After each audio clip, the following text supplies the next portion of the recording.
చోటకి ప్రసాద్ గారు నాకు డైరెక్షన్ టీం లేదు, ఏదైనా చేద్దామని రాలేదు కదా, నా టీం కూడా లేదు. చోటకి ప్రసాద్ గారు నాకు మంచి టీం ఇచ్చారండి. నా కింద బేసిక్ క్రియేటివ్ టీం కానివ్వండి, ఏడీస్ కానివ్వండి, ఒక చాలా ఎక్సలెంట్ టీం ఇచ్చారు. వాళ్ళు ఉండడం వల్ల నాకు చాలా ఈజీ అయిపోయింది చేయడం. హీరో కాబట్టి కాదండి, మన స్టోరీలో దమ్ముంది కాబట్టి చేశారు. వాళ్ళు కూర్చోబెట్టి వినిపించి క్రియేటివ్గా డెసిషన్స్ తీసుకుంటూ మనం చేశాము.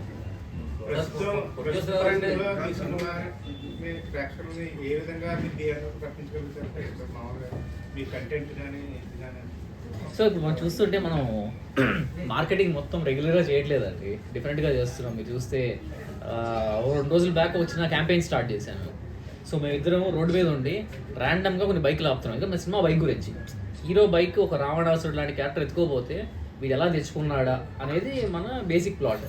సో రోడ్డు మీద వెళ్ళి బైక్ ఆపి అడుగుతున్నాం, మీరు వాండ్రా టీజర్ చూసారా, ఏమైనా పోస్టర్లు చూసారా, వాళ్ళ బైక్ మీద చలాన్ క్లియర్ చేసేస్తున్నాం మేము. సో హైదరాబాద్లో చేసాము, విజయవాడలో చేసాము, ఈరోజు రాజమండ్రి అమలాపురంలో కూడా చేయబోతున్నాము. సో ఇలాంటి ఒక డిఫరెంట్ మార్కెటింగ్ కాన్సెప్ట్స్ వస్తున్నాము, సో దాట్ మనకి ఈజీగా జనాలు రిజిస్టర్ అవుతాము అని. మన ప్రొడ్యూసర్ స్వామి. సో ఇద్దరు ఉన్నారు అంటే 2 బ్యానర్స్ ఉన్నాయి సార్ మనకి. ఒకటేమో సిల్వర్ స్క్రీన్ సినిమాస్, అందులో నా ఫ్రెండ్సే చేశారు, ఒక నా 3 ఫ్రెండ్స్ అండ్ మన ఆంధ్రప్రదేశ్ ఎమ్మెల్సీ ఆలపాటి రాజా గారు, వాళ్ళు కలిసి ఈ ప్రాజెక్ట్ని ప్రొడక్షన్ చేయడం జరిగింది. అండ్ మొన్నే ఆఫ్టర్ ఫస్ట్ కాపీ ఇచ్చాక ఏషియన్ సినిమా సునీల్ నారాయణ్ గారు చూసి వాళ్ళు మనకి ప్రెజెంట్ చేశారు. So they are taking care of entire presents and production. 2026 జనవరి 1 రిలీజ్ డేట్ అంటున్నారు, కరెక్ట్ అండి? జాన్ 1 రిలీజ్ మన సినిమా. ఫస్ట్ సినిమా మీదే అవుతుంది. స్టార్టింగ్ ఆఫ్ ది ఇయర్, నూతన సంవత్సరం వానర ప్రపంచం. టైటిల్ ఇదే ఎందుకు పెట్టారు అంటే హీరో క్యారెక్టర్ సార్ అది మనకి. మన స్టోరీ స్టార్ట్ అయ్యేది కూడా 5100 BCలో స్టార్ట్ అవుతుంది, ప్రెజెంట్లో స్టార్ట్ కాదు. అక్కడ నుంచి స్టార్ట్ అయ్యి ప్రెజెంట్కి ఎలా వచ్చామా, వీడ్ అనే హీరో క్యారెక్టర్ ఏంటంటే అతను ఒక వానర డిసెండెంట్.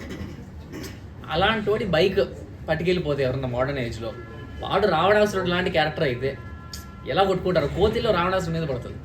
అది మన కథ. కొత్త కంటెంట్ అండి లేదా పాత కంటెంట్ కొత్త కలర్ ఇచ్చారు? కొత్త కంటెంట్ అంటే మనకి అంటే ఈ స్టోరీలో ఉండే నావెల్టీ ఏదైతే ఉంటుందో మీకు చాలా డిఫరెంట్గా ఉంటుంది. ఎందుకంటే మన స్టోరీ రైటర్ కూడా ఆయన ఆల్మోస్ట్ ఒక 20 స్టోరీల దాకా చెప్పారు నాకు. లాస్ట్ 5 years నుంచి ట్రావెల్ అవుతుండే. ఫైనల్లీ ఇది మనం చేయాల్సిన స్టోరీ అనుకొని వచ్చాను, లేకపోతే రెగ్యులర్ రామ్ కామ్తో వచ్చేసేవాడిని, కానీ అట్లా రావాలని లేదు. అందుకే ఒక డిఫరెంట్గా ఒక సబ్జెక్ట్ ట్రై చేద్దామని ఇలాంటి కంటెంట్ తీసుకొని వచ్చాను. సార్ ఇటీవల కాలంలో అంటే ఓటీటీ కంటెంట్ వల్ల ప్రేక్షకులు థియేటర్కి దూరం అయ్యారు కదా, మళ్ళీ దగ్గర చేయడానికి అట్లాంటి ప్రయత్నం చేస్తే మంచిది.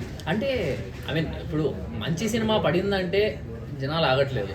మీరు రీసెంట్గా పెద్ద సినిమాలు వదిలేండి, ఎలాగో వస్తారు. చిన్న సినిమాలు చూస్తే మీ రాజు వెడ్స్ రాంబాయ్ తీసుకోండి, లేకపోతే లిటిల్ ఆర్ట్స్ తీసుకోండి. జనాలు ఎందుకు వచ్చారు, వాళ్ళు ఇచ్చిన ప్రమోషనల్ కంటెంట్ బాగుంది, సరే ఇదేదో బాగానే ఉంది అని ఓపెనింగ్ వస్తున్నారు. మార్నింగ్ షోకి అయితే గదిలో వస్తున్నారు కొంతమంది. మనం ఒక మార్నింగ్ షో ఒక 30% ఫుల్ చేయించుకున్నా మనం గ్రేట్ అన్నట్టు ఈ రోజుల్లో. ఆ 30% ఉంటే మనకి బాగుందంటే మార్నింగ్ షో టాక్ మ్యాట్నీకి 50 అవుతుంది, అదో 70 అవుతుంది, సెకండ్ షోకి ఫుల్ అయిపోతుంది. సో మన టార్గెట్ కూడా అదే. నేను ప్రతి థియేటర్లో 100 థియేటర్లు రిలీజ్ చేస్తున్నాను జాన్ 1. నాకు ఎవ్రీ థియేటర్లో మార్నింగ్ షో 50 మంది ఉన్నా చాలు, సెకండ్ షోకి నేను ఫుల్ చేసుకుంటాను. ఆ కాన్ఫిడెన్స్ రాకుండా. అంటే టికెట్ రేట్లు బాగా పెరిగిపోయాయి, దానివల్ల దూరం అయ్యారు, ఎంతవరకు కరెక్ట్? అది కూడా ఒక రీజన్ సార్. మనకి నిజం చెప్పాలంటే పెద్ద సినిమాల కంటే వర్కౌట్ అవుతుంది, కానీ చిన్న సినిమాలకు కూడా 150-200 పెడితే ఎవరు వస్తారు, ఎందుకు వెళ్ళాలన్నట్టు ఉంటుంది. సో మనం కూడా టికెటింగ్ స్ట్రాటజీ వచ్చేసి 99 ఇన్ సింగిల్ స్క్రీన్స్ వస్తున్నాము, అండ్ మల్టీప్లెక్స్ బిలో 150 ట్రై చేస్తున్నాం, మరి మ్యాక్సిమం 150 క్యాప్ పెట్టుకుందామని across AP and Telangana.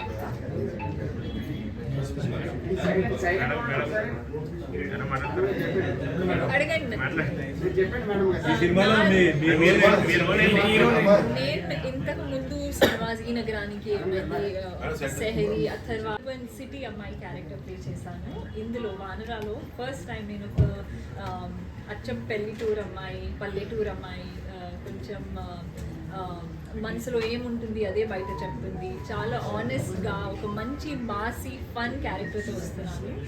So చాలా ఎక్సైటెడ్ అండి. నేనే కొంచెం ఆంధ్ర స్లాంగ్ కోసం ట్రై చేసుకుని చేశాను.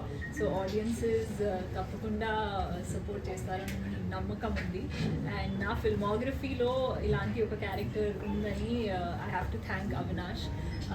ఎందుకంటే యాజ్ అన్ యాక్టర్ నాకు కూడా ఉంటుంది కదా కొత్త కొత్త రోల్స్ చేయాలి, ఒక సిటీ క్యారెక్టర్, ఒక rural character, different kind of roles కాబట్టి ఐఎమ్ వెరీ ఎక్సైటెడ్. మేడంతో ముందు ఏం చేశారు మీరు? ఏ సినిమాలు చేశారు? మేడం గారు, ఇంతకు ముందు ఈ మీ నగరానికి పేరు చెప్పుకోండి ఫస్ట్, చాలా హైలైట్ పేరు అది. మీ పేరు చెప్పుకోండి. హైలైట్ నేను చెప్పానండి, సిమ్రన్ చౌదరి నా పేరు. ఇంతకు ముందు ఈ నగరానికి ఏమైంది అని ఒక ఫిల్మ్ వచ్చింది, చాలా హిట్ కూడా అయింది అని అందరికీ. ఆ చాయ్ బనానా ఆతా అని డైలాగ్ చాలా నచ్చింది. దాని తర్వాత సెహరీ, అథర్వా ఇలాంటి ఒక 6-7 ఫిల్మ్స్ చేశానండి. అండ్ ఇప్పుడు వానరాకి వస్తున్నాను. నెక్స్ట్ పిక్చర్స్ షూట్ మొదలైంది కానీ ఒఫిషియల్ అనౌన్స్మెంట్ రాలేదు. అండ్ ఇది కరెక్ట్ కాదు, ఎందుకంటే నేను చెప్పకూడదు. మా ప్రొడ్యూసర్స్ అండ్ డైరెక్టర్స్ ఎప్పుడు కరెక్ట్ టైం ఉంది అప్పుడు ఒఫిషియల్ అనౌన్స్మెంట్ చేస్తారు. బట్ నెక్స్ట్ ఇయర్ అట్లీస్ట్ 2-3 మూవీస్తో వస్తున్నాను. ఈ సినిమా మీద ఎక్స్పెక్టేషన్స్ ఏమున్నాయి? ఎక్స్పెక్టేషన్స్ చాలా ఉన్నాయి. ఆనెస్ట్లీ చెప్పాలంటే నేను ఎప్పుడు వరకు మూవీ చూడలేదు, కానీ ఓన్లీ డబ్బింగ్ స్టూడియోకి వెళ్ళాక కొంచెం రషెస్ చూసాను, అది చాలా చాలా బాగున్నాయి. నేను ట్రైలర్ కూడా చూసాను, ఇప్పటి వరకు రిలీజ్ అవ్వలేదు. సో చాలా కాన్ఫిడెంట్ అండి. స్టోరీ కూడా చాలా బాగుంది, కొంచెం మిస్టరీ కూడా ఉంది, కొంచెం యాక్షన్ కూడా ఉంది, కొంచెం రొమాన్స్ కూడా ఉంది. ఒక మంచి క్లీన్ ఫ్యామిలీ ఎంటర్టైనర్, అందరూ కలిసి చూడొచ్చు అలాంటిది ఒక ఫిల్మ్. సో చాలా చాలా ఎక్సైటెడ్ అండ్ కొంచెం నర్వస్ కూడా. బట్ ఫస్ట్ జాన్కి రాబోతున్నాం అండ్ 2026 ఒక మంచి బ్యాంగ్ మీద స్టార్ట్ అవుతుంది అని నమ్మకంతో వస్తున్నాం. మీ దగ్గర నుంచి మంచి డ్యూయట్ డాన్స్ ఎక్స్పెక్ట్ చేయొచ్చా సినిమా నుంచి? ఒక చిన్న డాన్స్ ఎపిసోడ్ తప్పకుండా ఉంటుంది, ఒక మంచి మాసీ ఫన్ నంబర్. ఒక రొమాంటిక్ సాంగ్ కూడా ఉంటుంది, but it's not romantic song అండి. లైఫ్ ఆఫ్ హీరో ఒక సాంగ్ రిలీజ్ కాలేదు, నెక్స్ట్ చేయబోతున్నాం గోదారే అని. పాట పేరే గోదారే. దాని ఏంటంటే హీరో లైఫ్ మొత్తం చూపిస్తుంటాం, అందులో రొమాన్స్ కూడా పార్ట్. బట్ అది తప్పితే దాని తర్వాత వన్స్ అది స్టార్టింగ్ 10 నిమిషాలు వచ్చేస్తుంది సినిమాలో. అది దాటాక మీకు సినిమాలో ఎక్కడ రొమాన్స్ ఉండదు, ప్రాపర్ కంటెంట్ మీదే వెళ్ళిపోతాం. ఫైట్స్ ఉన్నాయండి, 3 ఫైట్లు ఉంటాయి. ఉందండి. నేను యాక్చువల్లీ ఒక క్లాసికల్ డాన్సర్ని, నేను కూచిపూడి భరతనాట్యం నేర్చుకున్నాను.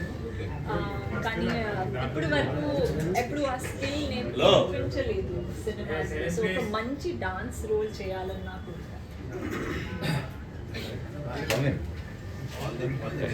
Okay, all the best. Thank you so much.